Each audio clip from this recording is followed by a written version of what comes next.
Okay, good afternoon. It's my pleasure to introduce today's speaker. Roger Sippl is a serial entrepreneur and really was one and has been one of the key innovators in enterprise software. His first company was Informix, which he ran as CEO and took public, and again, one of the most successful companies of its time.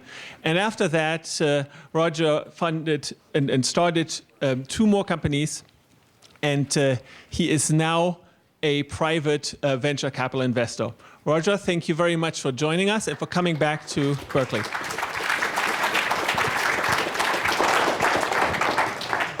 Thank you very much, and thank you all for coming to the talk today. So I'm going to try to say a few words about entrepreneuring and how to do it. So back in the old days, and I am very old, so I went to school here from 74 to 77.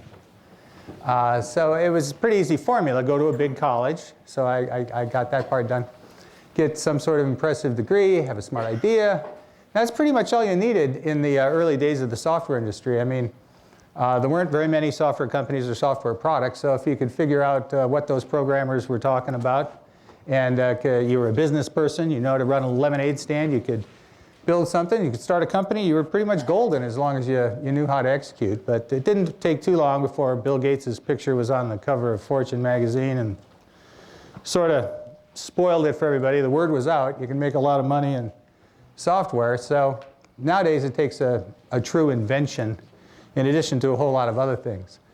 And you probably know all this, but I'm just going to sort of set the stage. It takes, technical innovation. You got to maybe even invent a new marketing model too. Got to position it well versus your competition, get it financed, have a great team, you got to execute, you got to survive. You got to get public or get bought, which in the last few years has been pretty hard to do. We're hoping that gets better by the time you folks get your companies going. Or maybe run a sustainable business forever, which has not been the model of the serial entrepreneur here on the stage. Sometimes I wish it was, and I'll talk about that a little bit. And I'd love to see that from some of you folks out there.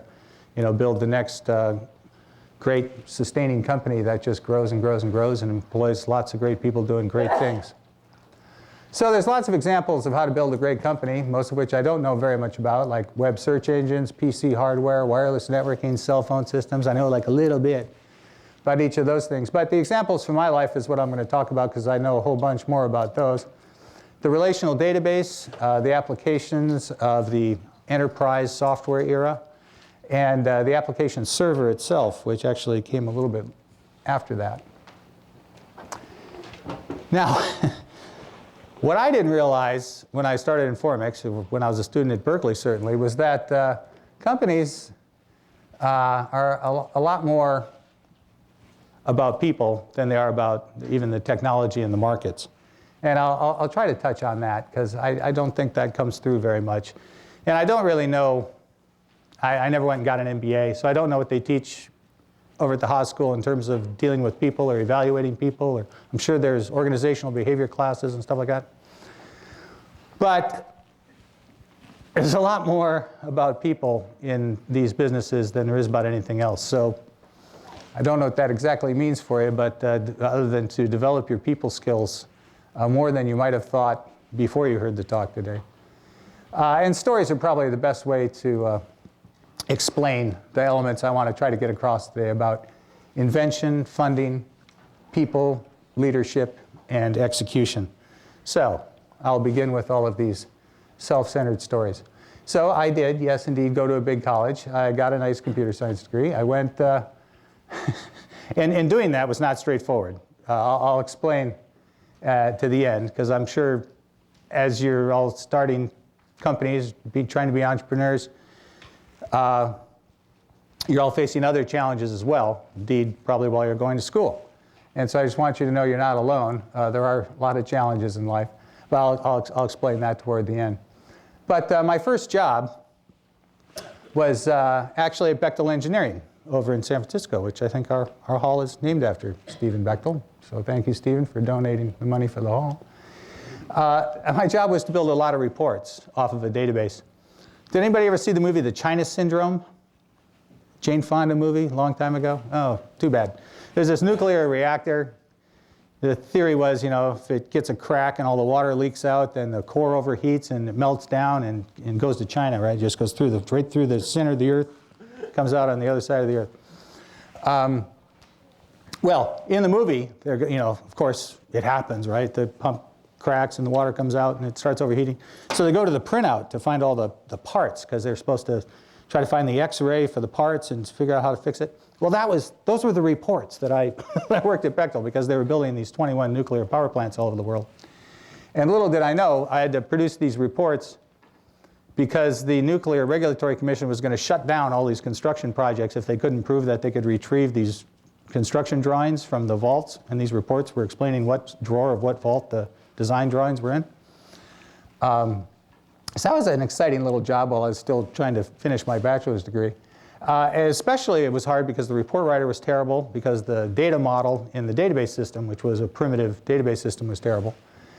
So I thought I could do a better job. After sweating bullets and finally finishing this project and finally graduating from college, I had some ideas for building a better database system. So I went and interviewed at Apple, and Steve Jobs turned me down because I wore a tie to the interview and a few other little problems.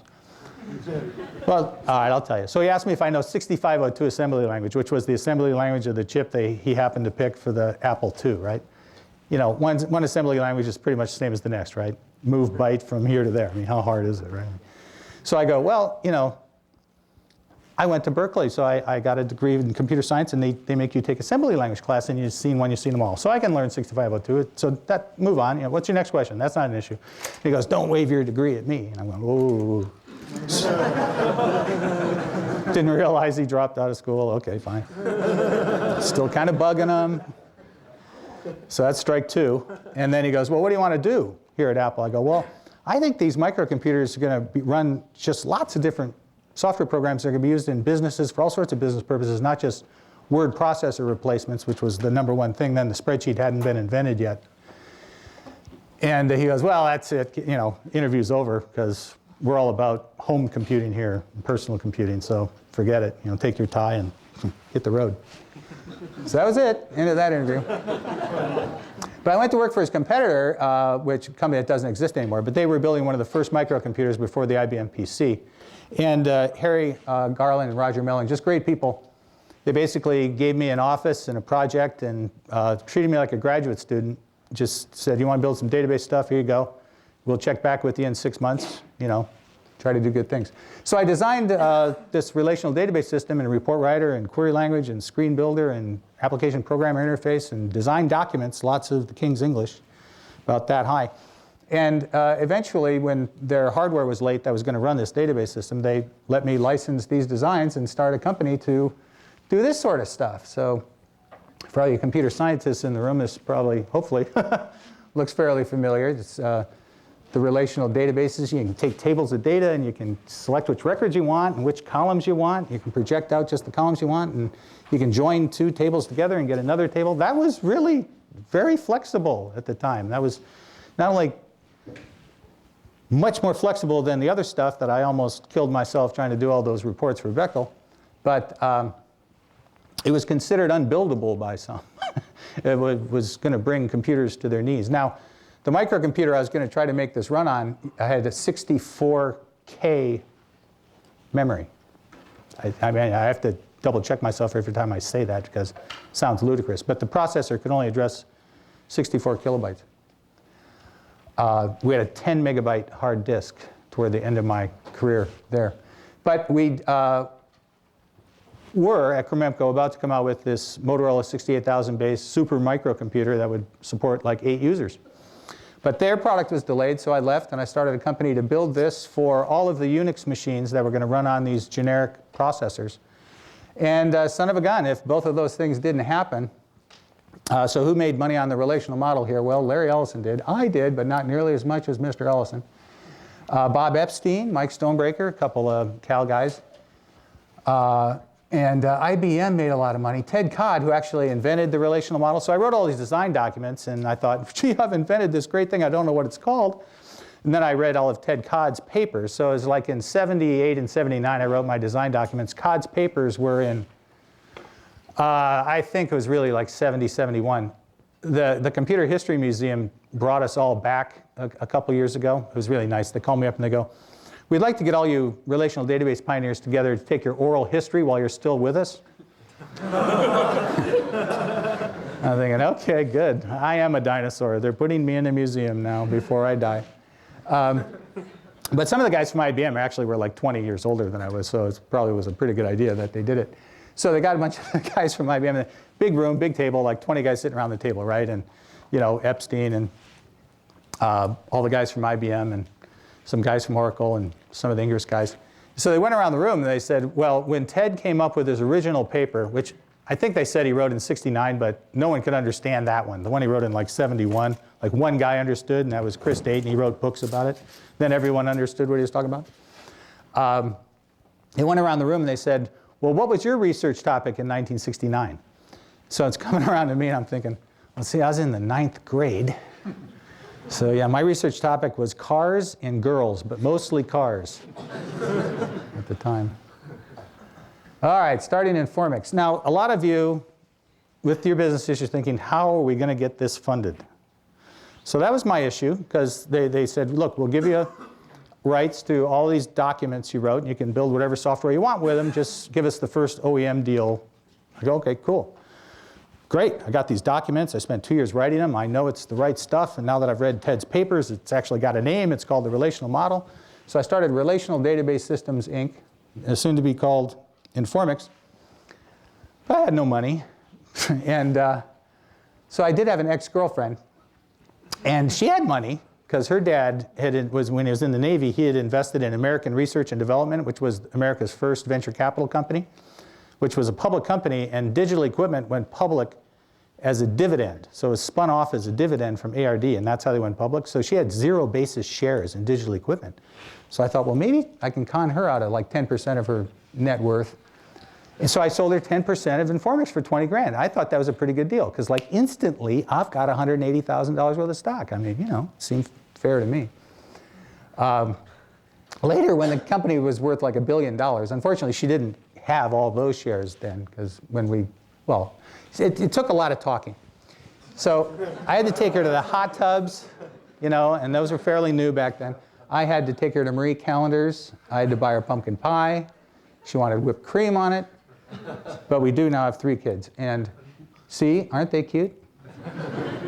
We don't have all that Informix stock anymore, though, because when it went public, we were still broke. Then we were young and married and broke, except for the low money she had. So when it went public, we started selling the same number of shares every quarter. I'll get to that in a minute. But you want to do that because you want to announce earnings. And if you want to get some cash for all your hard work, you sell like 50,000 shares every quarter, right? No matter what, whether the stock's up or down or sideways. That way, no one can ever accuse you of inside trading, which you're probably hearing about on the radio today and have been hearing about for a long time. But there's new flare-up. Every year or two, there's some other fool that thinks they can do insider trading and get away with it. But anyway, the 20 grand didn't go too far. So back to 1980. I was putting payroll on the Visa card. We did sell a copy. I went to the Spring Joint Computer Conference, which was before Comdex, which is now defunct, so none of you ever heard of any of these things. But it was like, that's how you sold stuff. You went to these big sales conventions. And I sold a copy of Informix for 5 grand to run on an Onyx super microcomputer. The computer only costs like 10 or 12 grand, so I thought that was pretty good. And I won 10 grand playing blackjack. So I was able to pay off the Visa. And like headroom, man, I can like hire again, you know, because I could put their paychecks on the Visa again. Never got any VC money. Ran up and down Sand Hill Road till I was blue in the face. I must have made 20 presentations from 80 to 83. Not a dime, no sale. Would either be, well, I hear the relational model is going to flop. It's impossible to build. It brings the mainframe to its knees. And then there was well, I hear the relational database is going to be a big hit. And this would be like the next meeting. But you're too late. You know, Oracle started in 77. It's already 1982. And Ingress got funded in 1980. And now Sybase didn't get funded till 1984, mind you. So there's definitely something wrong with my pitch or something. Could have been one problem was I was 24 when I tried to start the company, which is a burden a lot of you suffer from. So I don't know. It was tough. I really got, I had one OEM, Altos, who sold that product like nobody's business. Like 30% of the machines they sold had my database system on it. And I had to give them like a steep discount because I couldn't get any venture funding. So I'd like do a $300,000 deal with them where they'd get copies for like, instead of $5,000, they'd get them for like, you know, $600 or something like that. Give them this really steep discount. But I get this $300,000 in one lump. So I could make payroll some more. So anyway, we got cash flow positive. And because of the work of a lot of really great people that did it mostly for sweat equity, mostly for stock options and very low subsistence salary. And we were working 14 hours, I mean, literally, and we had t-shirts, you know, high on stress, and we thought that was funny. And we thought we were on a mission from God, which we were. We were going to liberate the world from really lousy databases, and we did. And we were the best database system for the Unix operating system, and the Unix operating system really took off. So we sold whatever we could sell to whoever we could sell it. We sold it to dealers. We sold it to people building applications on top of databases. We sold it to OEMs. We sold it to end users. But we were the best system for Unix. So that was our focus. And that focus saved us, really. Laura King, who was one of my co-founders, she actually had no bachelor's degree when we started the company. She was sort of the VP of marketing, among a lot of other things. Roy Harrington sort of saved the company because he was the genius, bearded wonder type guy, who, after he came to work for us, and he had the decency to bring money with him. I thought that was nice. I said, Roy, I'd like to hire you, but I can't afford you. He goes, oh, okay, it's all right. I inherited a bunch of money, but I want to buy some stock. Oop, twist my arm. So that really helped a lot. Bob McDonald, Mark Hansen, they were our sales and marketing guys. I had a CFO who was my roommate when I started the company, and he was an accountant, so we incorporated it on the kitchen table in proper Silicon Valley fashion. But a year or two into it, he started like, you know, sort of writing checks to his own Visa card, and then like when the checks came back from the bank, he would like burn them. And then he would go get some old Kinko's receipts, and he would erase the amount of money and write it out and make it look like it was that check and duplicate it, but put some other date and stuff like that. Anyway, when we were trying to be cash flow positive, he was actually stealing. Like, he stole like $300,000 over like 2 years. It was really bad. And he was an usher in my wedding. So my wife's best friend was a lawyer. So we needed to give the cops a picture of Ron for them to go arrest him. So we gave him a picture of him dancing with my wife's best friend. And Maggie's still mad at me about that. So we sued him when we got him to jail. And it was really good because his lawyer he's not confessing, hey, I didn't do it. What money? You know, do you have any accomplices? Are these people still working for us? Well, I don't know what you're talking about. So his lawyer said that he owned 5% of the company, or 3 or 5 or something, you know, on a big stock option that had like vested. So his lawyer's going, well, we'll give you like a third of the stock back if you tell the cops that you're dropping charges. I thought, what does that mean? I mean, he's like stole a lot of money. If he'd have gone into a 7-Eleven and said stick him up with a gun, I mean, this is not like drop charges. The DA prosecutes, and I mean, so I still don't understand that to this day. But anyway, my lawyer calls me up and says, well, before that we had a board meeting. There was an ad campaign there. Use a gun, go to jail. I don't know if you ever heard that little slogan. So we had a board meeting where we decided we're not going to tell the DA to drop nothing, you know. So we adopted the use a checkbook, go to jail philosophy. But then, fortunately, when we're explaining this to his lawyer, he goes, well, all right, be that way. You know, we're not going to tell you anything. Then my lawyer calls up and says, we can call Ron back and tell him that we're not going to take any of his options back because I just rescinded them all. And I go, well, that's a good trick. How'd you do that? He goes, well, I wrote the stock option agreement. It says right here, in exchange for diligent performance of your duty as chief financial officer, you get these options. And I don't call stealing money diligent performance of your duty. So I just told them they're all gone. And that actually worked. So, so that was fun and games. In 1986, we actually took the company public. We built it up to a $20 million a year revenue rate. Our total expenses, software, hardware, Tupperware, employees, everything was $16 million. So we were at a 20% pre-tax profit margin. We were doubling in size. We had gone from $5 million to $10 million to $20 million. We were forecasting a $40 million year, which indeed we actually did. On that, we went public the total market cap for the company at the time we did that was $54 million. That's the valuation we got. That's it. 10 years later, that would have probably been $540 million. So timing matters. I mean, even, sure, timing your product matters, timing it versus your competition, but the markets, I had no idea. I mean, as of course, we go public, and I start selling, you know, a few percent of my holdings every quarter because I'm just so damn happy I'm a millionaire. And I want some money. You know, I wanted to buy a bigger house. I wanted to get a new car. So I started selling this stock, even though it like became worth $1 billion later, but too late. I'd sold like most of my stock. But during the bubble, that would have probably been $1 billion or $2 billion. But it worked out. On the IPO roadshow, though, I got to tell this story. So I'm in New York, and I'm still young. Like, you know, it was 6 years later, so I'm like 29 or something, trying to take this company public.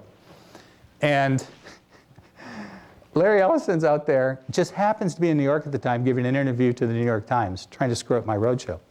So he goes, oh yeah, Informix, I'm glad you asked. Yes, we're in the process of removing the oxygen they breathe.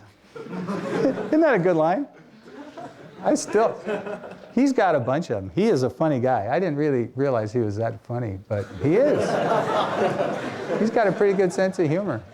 There's a couple I can't say with the camera pointed at me, but he's got some funny ones. So Laura, let's go back to her, the no degree thing. So she was always worried about this. And I kept telling her, you are a great VP of marketing. Now, the actual truth is she could have been VP of anything because she was just great at people, okay? And not important people. I mean, it's not like she knew people, like she had a Rolodex of really important people, nowhere near. But she just knew people, good and bad people, how to deal with good people, how to deal with mediocre people, how to get mediocre people to do great things, how to get a team to perform. She could just do all this stuff. And I didn't know what it was about her, but I always told her that. I said, you know, you could manage anything. You know, you just, but she always felt that, you know, she had this sort of inferiority complex that always bugged her. I think it was shortly after the IPO, she resigned. She raised 3 boys. And then after that, when she's in her late 40s, went back to school, finished her bachelor's degree, and got a PhD in counseling psychology at Stanford. So I was right all along. I mean, she's just great at people. And I just want to point that out because you need people in your organization that are great at people. I mean, it's good if everyone's great at people, but you definitely need some to come in and tell you, by the way, this person is a little weird and no one likes them and no one's getting along with them and it's totally dysfunctional and I don't care how smart they are or where they got their degree from, you got to deal with this. You need that person. I'm just telling you, you got to. Mark Hansen went on to be a senior executive at Sippl. He's a big private equity guy now. Roy Harrington, the bearded wonder, the guy who rewrote all my code in about 3 weeks and didn't tell me for about 2 years. So after I left Informix, I was CEO for 10 years, and I hired badly, but I hired a guy who went on and built it even a lot bigger. Roy retired to a life of fine art, black and white photography. So that's what he does now. And he told me at the time he was leaving Informix after I'd left, he goes, I am so burnt out. I don't want to write any more code again, ever. I'm never writing another line of computer programming. I go, well, that's kind of extreme. You were an MIT Multics programming. You were born to do this. He goes, I can't, nope, never, again. I go, okay, fine. So www.harrington.com, you got to check this out. I mean, this stuff is really good, but you know, it's really simplistic. This didn't render that well when I scanned it in, but if you go to his website, you'll see a little better. He does art shows and stuff. He's got like 500,000 hits on his website just for doing fine art, black and white photography. And he does this really elemental stuff, tree and rock. So this is what happens when you get burned out on writing code, okay? When you just can't do it anymore. This is what I'm going to do. I'm going to take a picture of tree and rock. Now, that's as complicated as I want to get anymore ever. But here's the punchline. So he prints this, he gets the best Epson high-end printer he can, right? And he gets the best black and white inks and all this stuff. He prints it out and he prints out a really big one. He prints out really big stuff. He takes huge negatives, like 1 by 2 foot negatives, some big ass negative. And he scans it in with this super high resolution thing, and then he wants to print it out on like 3 foot by 6 foot paper. I mean, he prints these things out huge. And they have super resolution, just incredible. And he's looking at it and he goes, this isn't good enough. This printer is horrible.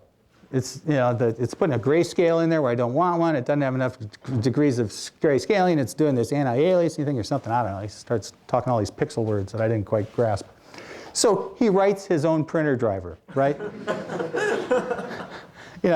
that an egghead or what? So he said he wasn't ever going to write any code again. So he sells the driver on his website. Get this, for like $40 or something. So I got to go buy one of them, and then, start sending in a bunch of complaints. Like, this driver's lousy, I want my money back. You should do it too. What if 180 people, bought one and then complained? That'd be good. You'll know the world loves them. So what did I do wrong? Because, a lot of that was, I did a lot of pretty right stuff, if I do say so, but I screwed up a few things. Okay, fine.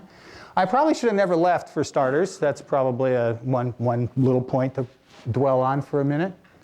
So I did an acquisition. It wasn't working out very well. I was really kind of pooped. I was kind of tired. And I should have just taken a sabbatical, is what I probably really should have done.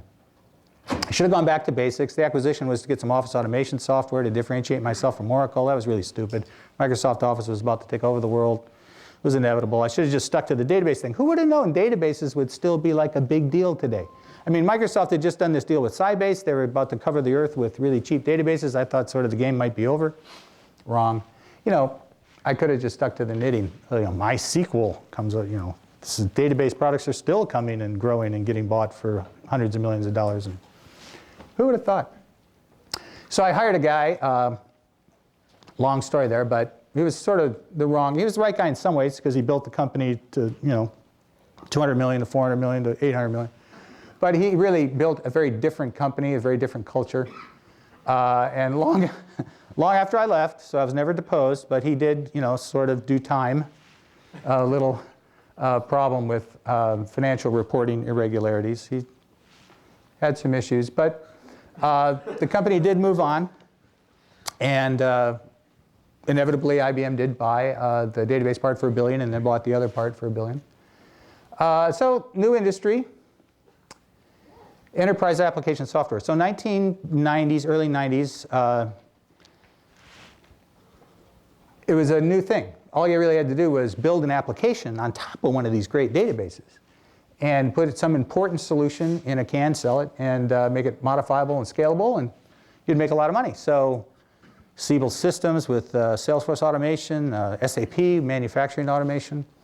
Peoplesoft started off as human resources and then went into all sorts of back office applications. So Dave Duffield, Tom Siebel, Hasso Plattner. I made some money too, but not nearly as much as those guys.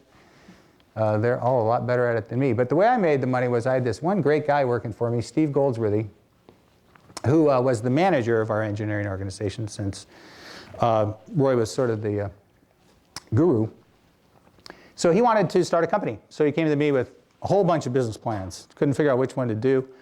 And we kept going to Burger King and sorting through them for lunch, week after week, and inevitably picked one, and it was customer support. So the notion was, there were a lot of companies like Microsoft, they had an 800 number, what's wrong with Microsoft Word, it's broken, what should I do about it? Compaq, this system won't boot up for nothing, I've been slapping it up around, won't work. So we thought, well, there's a lot of high-tech companies around. We'll build a customer support system. So we did that. And we sold it to some of these companies for their hotline companies, and we'd get, 50 grand deals, and then 100 grand deals, and then 150 grand deals. And I thought, oh boy, we're still losing money, but, this could make it. And then, I swear, one board meeting, it turned out, this little realization struck me, everyone has customers. It isn't just these little techie companies that we know about. The first $1 million deal was done, it was like a bank or an insurance company or something like that. And as soon as I saw that deal go up on the slideshow during the board meeting from the VP of sales, I thought, oh my God, this is going to be big. And this is now called a call center. So this was like one of the first applications to automate a call center. And son of a gun, if every big company doesn't have a whole lot of customers and they all have to keep track of all their feedback. So this was the beginning of customer relationship management. Siebel was doing it from the sales side, and Vantiv was doing it from the customer support side. It went public in '95. And curiously, just a side note here, because sometimes you think, oh, I have an idea, I'm going to start a company, but oh, there's another company starting up to do the same thing. No, I'll never make it. I swear, this company was the weird thing about it was there was Vantiv and Scopus and Clarify and Remedy. They all started up within about a year of each other. They all went public. It was an amazing thing. They all made it, all competing with each other. IPOs are great things. Please, in your lifetime, bring back the IPO. There haven't been a whole lot of them lately. It's up to you guys. You got to do it. Isn't that pretty? You know, I watch poker on TV, and there's this guy who goes, the ace of spades is the prettiest card in the deck. Well, it's not nearly as pretty as a good. How many people have ever, like, held a prospectus? All right, come on now. Like, opened it up, flipped through it. See, not enough of you. The rest of you have got to just go find a prospectus. The next decent to high-tech company that goes public, go get it, at least flip through it, read up a little on the product and what their strategy is, and look at the numbers. What are they selling? What's their growth rate been? This is what we need, more of these. So you guys got to go make these things happen. We bring back the IPO. The joke is, I made more money on Vantiv as a small investor and a guy who just was on the board. I was actually chairman for a while. Because I didn't need to sell stock right away because I already had my new car and my new house. And it was the 90s. So Vantiv was worth a whole lot more as a multiple of its revenue. It was worth, instead of like, 2.5 times revenue, it was worth like 8 times revenue or 12 times revenue. And in subsequent years, during the internet bubble, things, of course, as you know, got worth 100 times revenue or an infinite times revenue. Still don't understand that whole thing, so don't ask me how that happened. I don't understand that.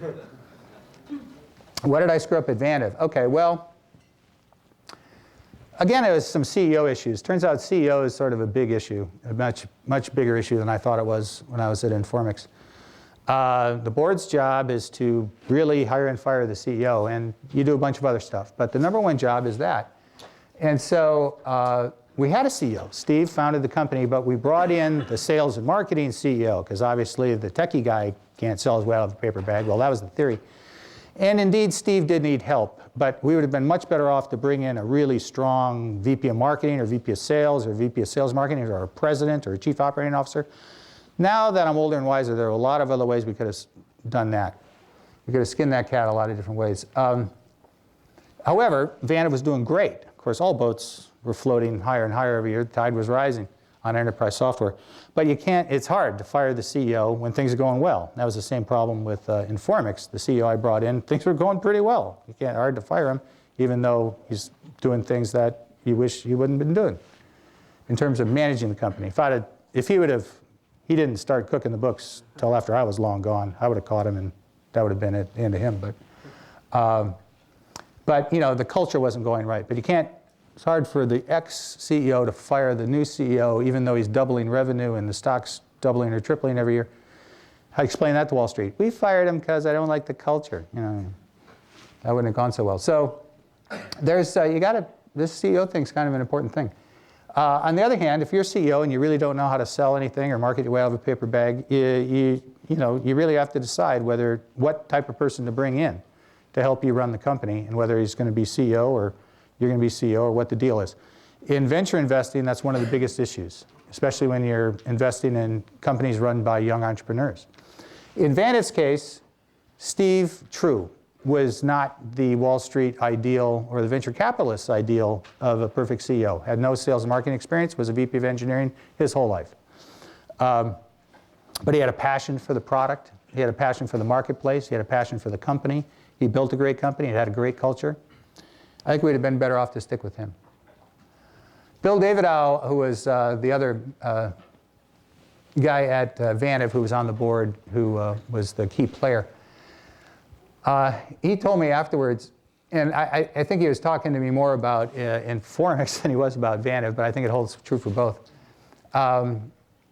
He pointed out that, because he came from Intel, Davidow did, and he said, you know, the founders of Intel were still there, and a lot of the other management team, the CEO stayed a long time. Dave and Bill down at Hewlett Packard stayed there their whole life. So it's a different model from the Silicon Valley serial entrepreneur style, where you start a company, build it up, sell it, move on, start another one. There's merits to both, but hopefully we'll see maybe the culture will change a little bit around here, and we'll get some of you guys to build really big companies over decades. It might have been a better life for me. Okay, Visigenic Software. Plan A was we were building a graphical 4GL, which was mistimed. The time had passed. It was a horrible idea. Didn't work out very well. But we did. We were using ODBC, database connectivity, talked to lots of different databases, and that was valuable. So we were selling that. And then this other way of talking to databases via an object in an object server. Application servers didn't exist. So we were trying to figure out what this was. The object management group had this standard called Object Request Broker. So I tried to call it an application management system, sort of named after a database management system, but you know, there's print servers, there's mail servers. It's an application server, you idiot. So anyway, that's the name that finally stuck.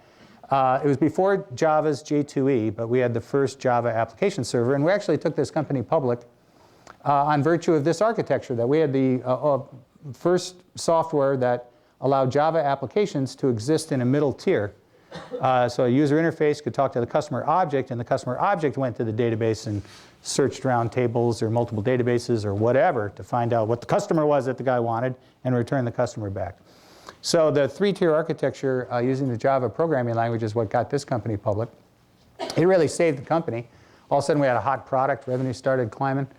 The IPO market had gotten even hotter, so now we're talking about the late 90s. Now we're getting close to the bubble. I never really did enjoy the real bubble. But we were getting close enough such that Wall Street, if it had anything to do with a network of any kind, or Java, or both, you could take it public. So we weren't quite profitable, but in the board meeting, since we were taking a company public before we became profitable, this was dubbed the More Balls Than Brains Roadshow. And indeed, about my 6th day roaming around Wall Street trying to get this stock sold, I began to really believe that. So my investment bankers, they really did. They got it. They gave me a 6-pack of whip ass. It was these, it was a 6-pack of Coke, right? But they had these little custom labels made. It just said whip ass with a lightning bolt and stuff like that. They go, okay, open one of these, chug it, go into this buy-side investor and sell them some stock. So we actually, I think it was the 6-pack of whip ass that did allow us to get the company public. Who made money on that? Well, Bill Coleman and all those guys at BEA, they jumped on the J2E bandwagon. Now, if I would have been really brilliant, I would have gone back and retooled everything off of the Object Management Group standard to be the J2E standard, which would have been like a total rewrite. We would have had to run like both products in parallel, or it would have been a merged product. We weren't eager to do this. Besides, Sun owned J2E, so we thought, how can we build a big company if they own the standard? But yada, yada. I mean, BEA did it, so we were right there. We should have done it. We screwed up. So we didn't make very much on that at all. We did take the company public. It did get profitable, and we sold it, and we all made money. But we sort of missed the big brass ring. So we sold it too early. We took it public too early, which is why we had to sell it too early. If we had stayed private, we would have been able to do that retooling and then really ramp revenue. We could have been BEA and taken it public, going from 20 million in revenue to 100 million in revenue. And that would have been a lot more fun. But didn't quite get it done that way. Oh, and when we sold it to Borland, the due diligence thing didn't work out. I mean, we did the due diligence. We did everything we were supposed to do. We got lied to, so don't let people lie to you. I mean, if you think someone's lying to you, they probably are. That was a difficult time too. But most of these times are good. I don't want to dwell on the negatives, but I think it would be doing you a disservice if I just told you all the good stuff and didn't tell you everything that's screwed up. So the IPO process, it's exciting. It's very distracting. I mean, if you get a company built up 20 people, 40 people, 100 people, 150 people, oh my God, we're going to go public. I mean, everything just, all normal operations go weird, I mean, people do start working harder and stuff because they want to get it public, but everyone's very distracted by the whole thing. Very nerve-wracking. But there's a lot of good things to it. You get liquidity, so all of a sudden the stock is actually going to be worth something pretty soon, except for, you got to sell it and not get accused of inside trading.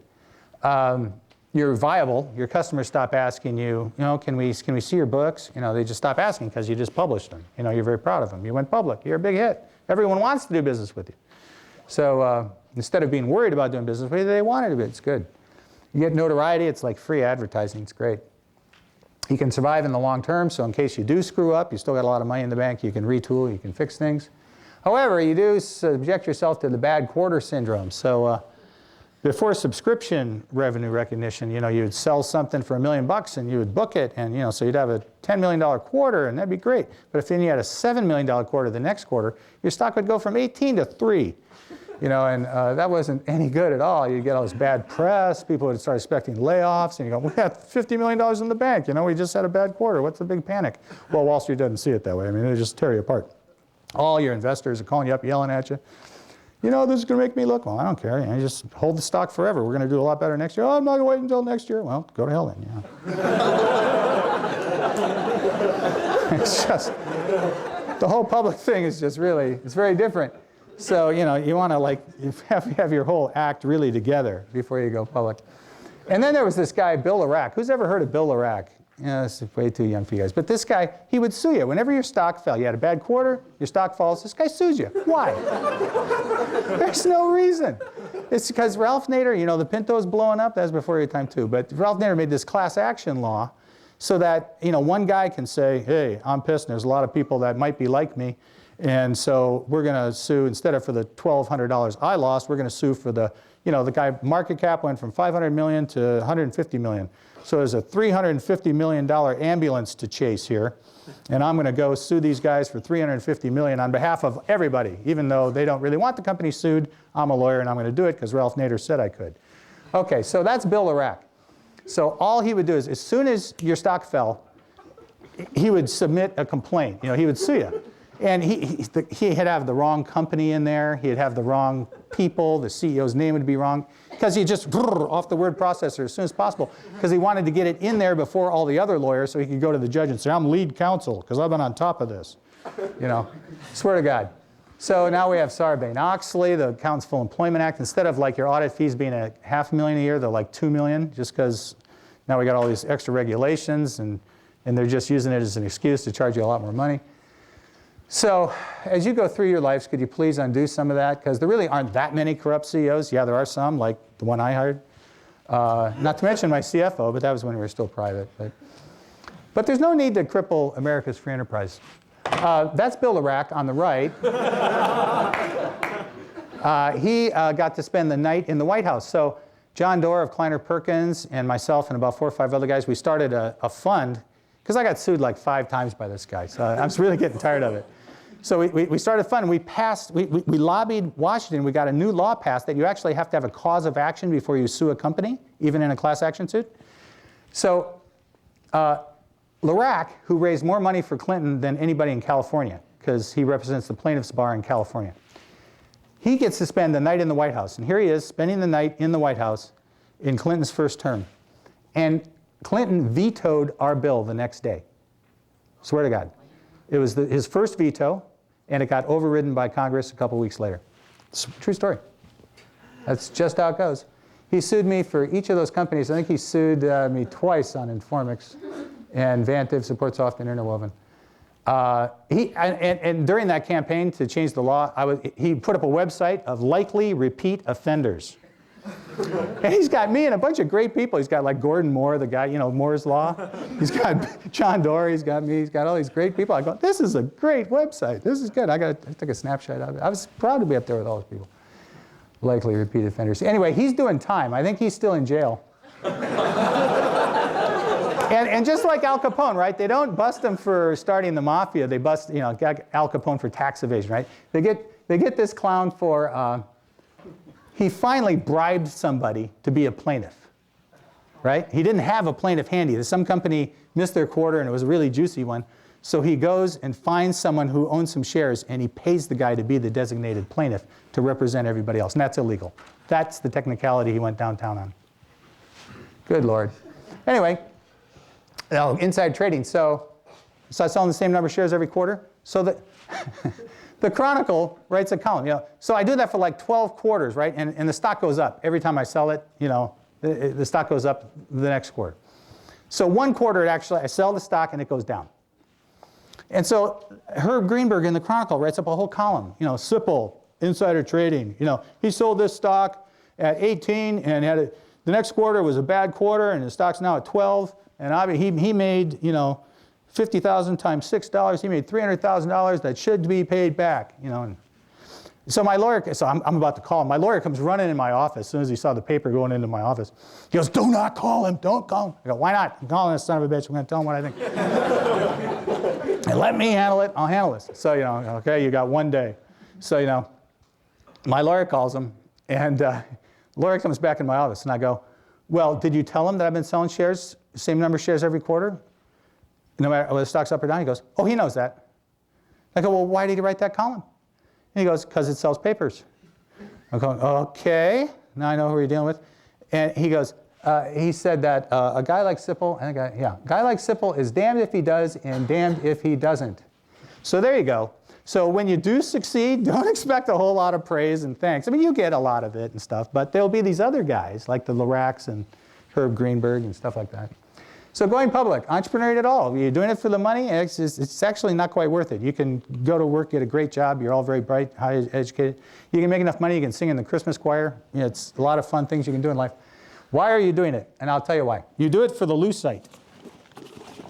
Now, if you guys, you haven't read any prospectuses, so you probably don't know what the lucite is either, but it's this sort of stuff. You know what I mean? Okay? Yeah, so when you go public, you get a little, the underwriter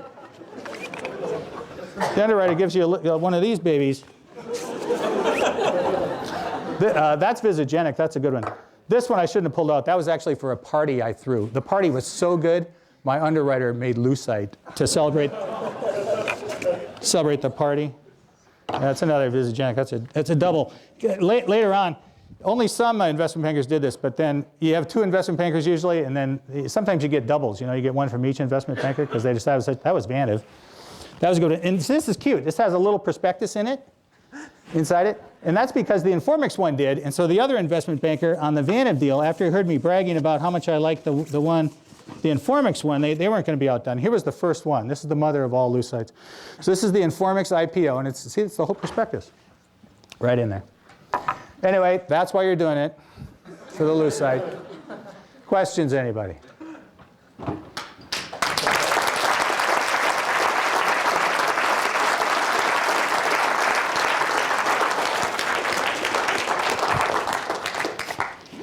Time for a couple of questions if there are any.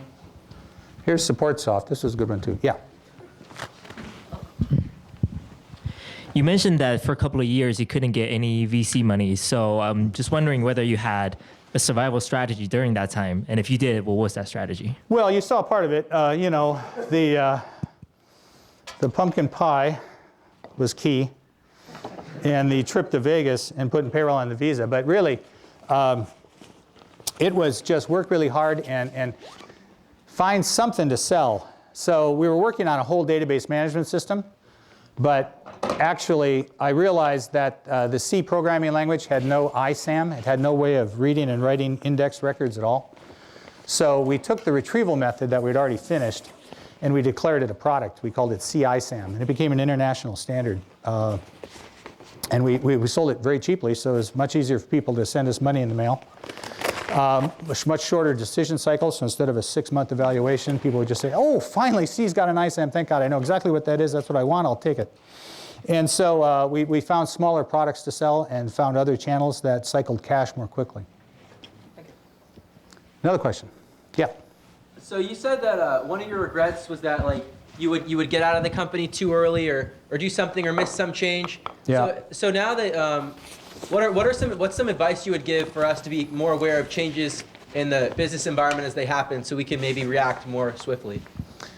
Oh boy, business environment. I'm not sure a lot of it. Some of the things were business environment, but some of the things was just personal paranoias, or I'd get advice. I think if I would have gotten advice from a broader audience of people, and if I'd have listened a little harder to some of the people that were a little older and wiser and had maybe they had been through the same bumps I had, maybe not even the same industry. There was this organization, Young Presidents Organization, that I always thought was a bunch of guys just going off on golf trips and stuff, and I didn't really want to do that. I had work to do. So I don't know if I would have done that exactly, but I think those guys all gained something from each other. They had a peer group that they could talk over issues with, and they could discover, well, everyone's worried about that, but the way this guy deals with it is he just sold more stock and put more cash on the balance sheet and decided to stop worrying about it and told all his investors, we're doing this project. It could screw things up for a year.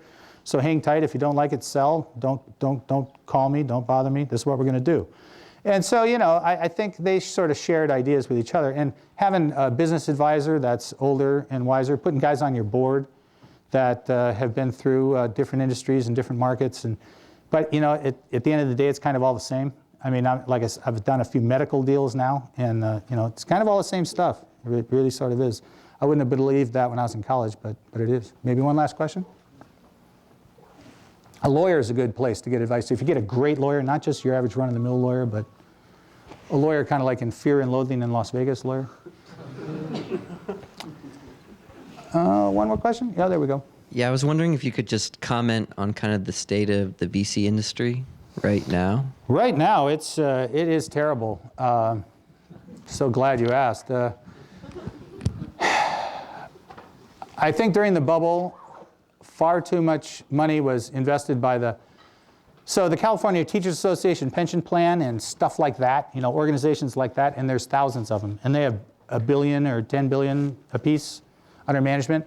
And they'll put like 40% of it in equities and 40% of it in bonds and then 20% in other stuff. And part of that will be in venture capital firms, right? So when Netscape went public and Yahoo and these guys started allocating lots more of these, literally in total trillions of dollars, to the venture community to try to get these 10x returns instead of 4% returns. So they're really, on the average, a venture fund will return maybe 15 or 18% per annum in a good year if you write off all the losses and take the winners. So anyway, a lot of money got allocated to the venture industry. Those guys invested in a lot of companies, and a lot of things did not work out. And now we got the recession. A lot of those firms have to go away. A lot of those partners have to not be in the business anymore. They have to have a lot less money to invest. They have to start doing more quality investments. In the interim, we're all going to suffer. So it's harder to get that early stage money for two dynamics. One is that they've got all these other companies they've put 5, 10, 20 million into, and they have to try to get some decent resolution for them, so they're all focused on that. The other problem is the funds are all too big. They've got 300 million under management, so they're going to give you $250,000. Well, we can't dedicate a partner. We only got 6 partners. How can we put a partner on a $250,000 investment? So unfortunately, it puts a lot of pressure on the angel community, guys like me, and we've been getting tapped out. So it's tough right now. It's probably as hard as it was when I was trying to get Informix funded. But on the other hand, it is a lot bigger. It's probably tenfold the size it was in the early 80s. So when things do turn around a little bit, I think money will become a lot more available. Maybe not next year, it'll get a little better. The year after that, I think it'll get better. But it'll be shrinking while it's getting more available. It'll be a curious thing, but that's how it'll go. Okay, thanks. Thank you very much.